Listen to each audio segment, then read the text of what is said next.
Hero Allu Arjun మరి కాసేపట్లో నాంపల్లి కోర్టుకు వర్చువల్ గా హాజరు కానున్నారు. సంధ్యా థియేటర్ ఘటనలో బన్నీ కోర్టుకు హాజరవుతున్నారు.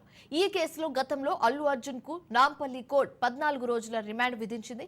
అయితే ఇదే కేసులో హైకోర్టు మధ్యంతర బెయిల్ కూడా ఇచ్చింది. మరోవైపు నాంపల్లి కోర్టు విధించిన రిమాండ్ గడువు నేటితో ముగియనుండడంతో బన్నీ కోర్టుకు హాజరవుతున్నట్లుగా తెలుస్తుంది. ప్రధానంగా సంధ్యా థియేటర్ ఘటన కేసులో హైకోర్టు మధ్యంతర బెయిల్ ఇచ్చినట్లు నాంపల్లి కోర్టుకు తెలపనున్నారు బన్నీ లాయర్లు.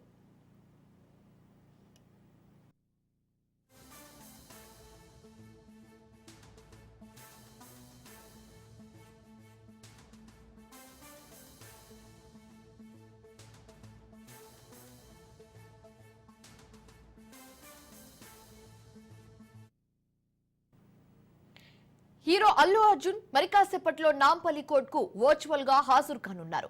సంధ్యా థియేటర్ ఘటనలో బన్నీ కోర్టుకు హాజరవుతున్నట్లుగా తెలుస్తుంది. ఈ కేసులో గతంలో అల్లు అర్జున్ కు నాంపల్లి కోర్టు 14 రోజుల రిమాండ్ విధించింది. అయితే ఇదే కేసులో హైకోర్టు మధ్యంతర బెయిల్ ఇచ్చింది. మరోవైపు నాంపల్లి కోర్టు విధించిన రిమాండ్ గడువు నేటితో ముగియనుండడంతో బన్నీ కోర్టుకు హాజరవుతున్నట్లుగా తెలుస్తుంది. ప్రధానంగా సంధ్యా థియేటర్ ఘటన కేసులో హైకోర్టు మధ్యంతర బెయిల్ ఇచ్చినట్లు నాంపల్లి కోర్టుకు తెలపనున్నారు బన్నీ లాయర్లు.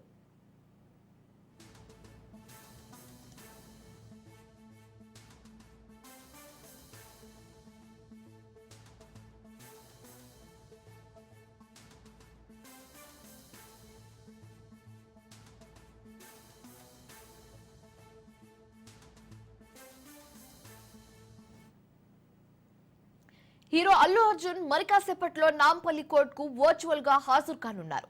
సంధ్యా థియేటర్ ఘటనలో బన్నీ కోర్టుకు హాజరవుతున్నట్లుగా తెలుస్తోంది. ఈ కేసులో గతంలో అల్లు అర్జున్ కు నాంపల్లి కోర్టు 14 రోజుల రిమాండ్ విధించింది. అయితే ఇదే కేసులో హైకోర్టు మధ్యంతర బెయిల్ ఇచ్చింది.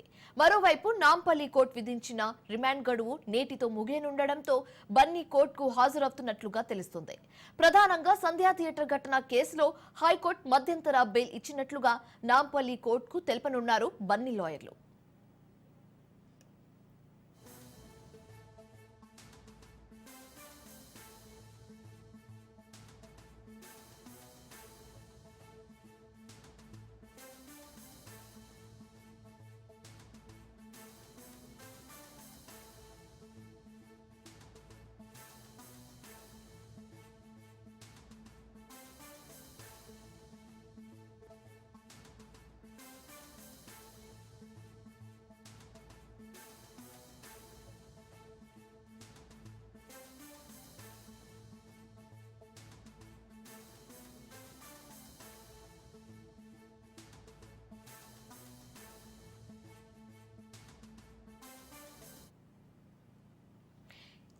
హీరో అల్లు అర్జున్ మరి కాసేపట్లో నాంపల్లి కోర్టుకు వర్చువల్ గా హాజరు కాబోతున్నట్లుగా తెలుస్తుంది.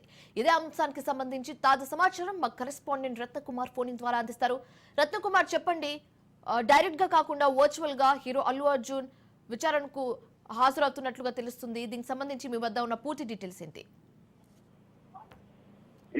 14 రోజుల పాటు జ్యుడిషియల్ రిమాండ్ కు సంబంధించినటువంటి సమయం అనేది పూర్తయినటువంటి నేపథ్యంలోనే హీరో అల్లు అర్జున్ ఇవాళ నాంపల్లి కోర్టులో ఇటు విచారణకు హాజరు కావాల్సి ఉంది. దీనికి సంబంధించి కూడా ఇప్పటికి మరికొద్ది సేపట్లోనే ఈ యొక్క విచారణ ప్రారంభం కాబోతున్నట్లు కూడా మనకు సమాచారం అనేది అందుతుంది. అయితే వాస్తవానికి ఆయన మొదట డైరెక్ట్ గానే విచారణకు హాజరవుతారు అంటూ కూడా మనకు సమాచారం ఉంది. కానీ సెక్యూరిటీ పరంగా, ఎందుకంటే